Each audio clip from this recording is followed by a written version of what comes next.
Assalamualaikum warahmatullahi wabarakatuh. Waalaikumsalam warahmatullahi wabarakatuh. Dunia pendidikan kembali bergejolak, Pak Guru. Ada anak SD di Nusa Tenggara Timur karena ibunya tak mampu beli buku dan pensil. Sebelum meninggal, ditemukan bahwa dia menulis surat. Isi suratnya adalah surat buat Mama Reti. Mama, saya pergi dulu. Mama, relakan saya pergi. Jangan menangis ya, Mama. Gimana caranya? Hmm. Umur berapa tahun? Kelas 4 SD, umur 10 tahun. Hmm. Em, kita tuh kita tuh sering diumbang-ambing sama berita-berita media yang tidak utuh. Jadi mungkin kita tuh sering bikin kesalahan dalam mengambil kesimpulan. Ya karena kan yang disampaikan di berita nggak mungkin utuh gitu ya. Apalagi berita sekarang mah pendek-pendek.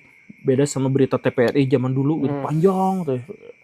Nah, saya nggak tahu ini anak usia 10 tahun atau 11 tahun mengambil tindakan yang ini, apakah benar-benar murni karena tidak bisa beli buku dan pensil? Nanti kita tunda itu dulu, tapi pertanyaan yang berikutnya adalah, emang di sana harga buku dan pensil berapa ya? Maksudnya kalau ditukar dengan MBG bisa nggak sih? Itu MBG ya. kan 10.000. Iya.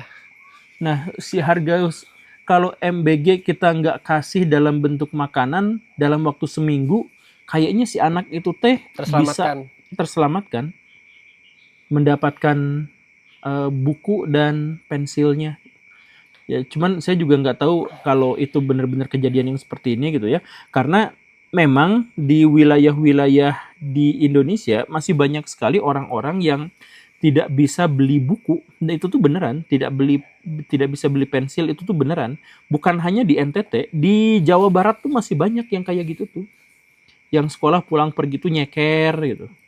Itu ternyata masih banyak. Nah, makanya pertanyaannya ini terlepas ya, karena kita juga nggak, saya secara pribadi nggak yakin dengan konteksnya hanya di situ gitu. Mungkin kayaknya jauh lebih rumit daripada itu gitu. Pasti, pasti. Yang saya bayangkan mah. Ini Apa? sedikit backgroundnya dia ya. Hmm. Warga setempat Hmm. menyebut keluarga korban mengalami banyak kesulitan. Ayah korban telah meninggal sebelum korban lahir, sementara sang ibu harus menafkahi 5 anak. Sebelum Aduh. korban sempat meminta uang untuk membeli buku dan pena, namun permintaan itu tak terpenuhi karena keterbatasan ekonomi, bersumber dari Kompas. Aduh. Ya bahkan kan waktu Menteri Zulkifli Hasan juga beberapa waktu lalu mengatakan bahwa Ramadan MBG tetap ada dengan makanan kering. Dikasih makanan kering kan buat dibawa pulang. Maksudnya ada opsi untuk mengubah itu gitu. Iya. eh Ya saya tuh gak paham dengan pola pikir Pak Prabowo gitu. Ya satu-satunya opsi kita itu adalah bahwa ini sebenarnya adalah bukan program untuk rakyat gitu. Ini adalah program untuk kepentingan kelompoknya saja gitu. Sebab kalau secara logika kita nggak akan nemu. Nah, kasus yang seperti ini si anak, kenapa sih tetangganya yang tahu nggak bantuin gitu atau gimana gitu? Kadang ya, kadang bukan nggak bantu sih. Kadang kita nggak tahu karena dianya nggak ngomong. Ah iya sih.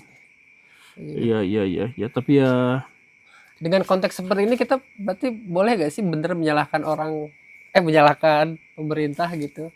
Meskipun buat mereka ini hanya statistik ya, hanya angka satu. nggak. Tetap dalam pikiran saya mah ini bukan statistik, bukan tragedi gitu. Tapi ini mah di luar kewajaran. Harus ada yang lain yang kita pelajari dari sini gitu, termasuk bagaimana kebiasaan. Tapi ya yang ngebayangin lah kehidupan seorang ibu punya anak sampai 5, suaminya nggak ada.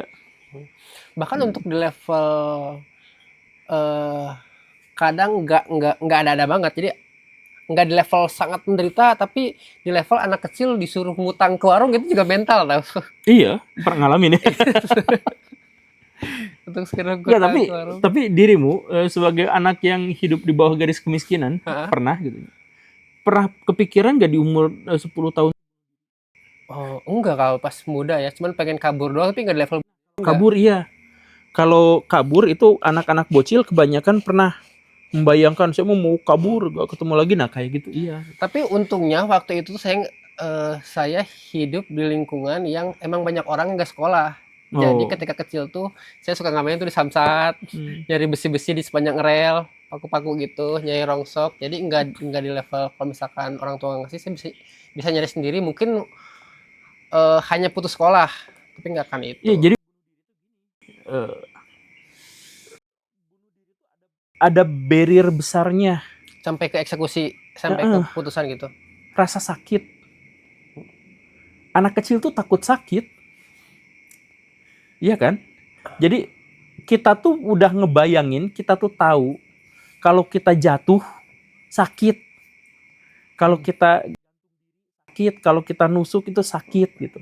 Nah, orang yang sudah besar itu punya pengalaman akumulatif yang membuka kemungkinan bahwa dirinya tuh bisa saja menembus barrier itu. Karena misalkannya sakit hatinya tuh luar biasa gitu. Sampai dia tuh percaya bahwa rasa sakit itu gak seberapa dibandingkan sakit waktu dia hidup gitu. Gitu kan? Hmm. Nah, tapi kalau anak kecil bisa kepikiran kayak gitu, misalkan ya, mungkin kalau anak sumuran gitu, dia gak ini sama orang tuanya, dia langsung lari ke kerabatnya, tinggal di situ Nah, misalkan. dia tuh tinggal sama neneknya. Nah, Jadi di malam sebelumnya dia nginep di rumah orang tuanya. Jadi kenapa ada indikasi bahwa dia nggak bisa, karena nggak bisa beli buku dan pensil adalah karena malam sebelumnya dia minta ke ibunya, tapi ibunya nggak ngasih. Padahal dia balik lagi ke neneknya, itu hari terakhir dia hmm. gitu.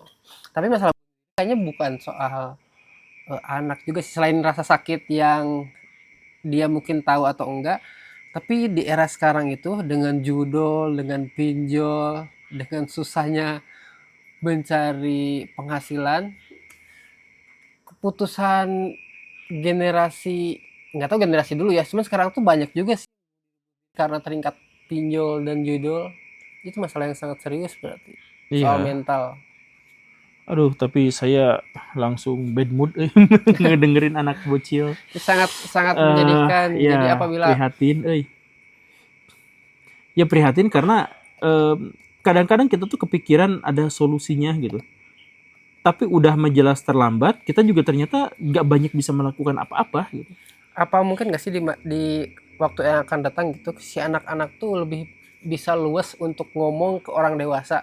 Karena kalau kita ngeliat video-video di luar negeri ya, si anak itu bisa mendebat orang dewasa segitu luasnya gitu. Iya, karena mereka tuh udah lepas dari feodalism, kita mah belum.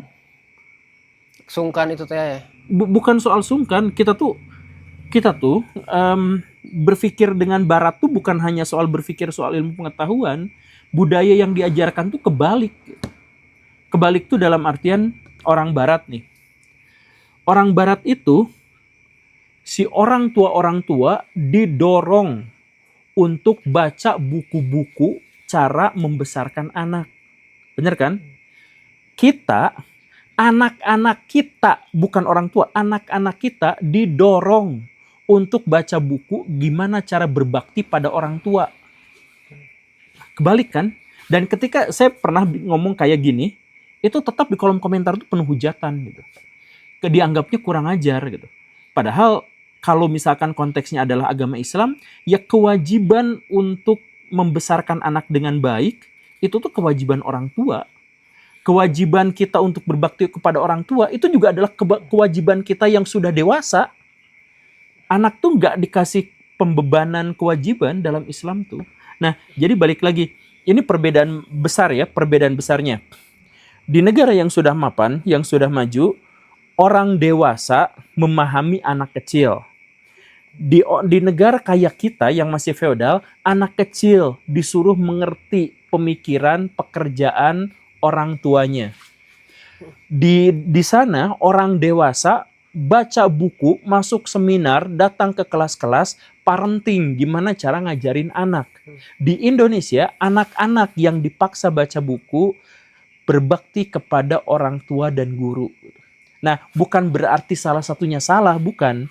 Tapi kita tuh berorientasinya memang ke masa lalu. Makanya ketika orang-orang barat itu berpikir bahwa masa depan akan kita raih, kita berpikirnya masa lalu leluhur kita agung.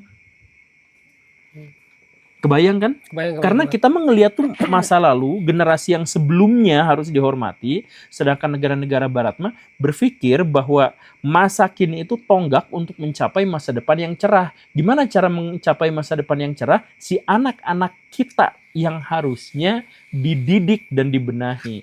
Gitu.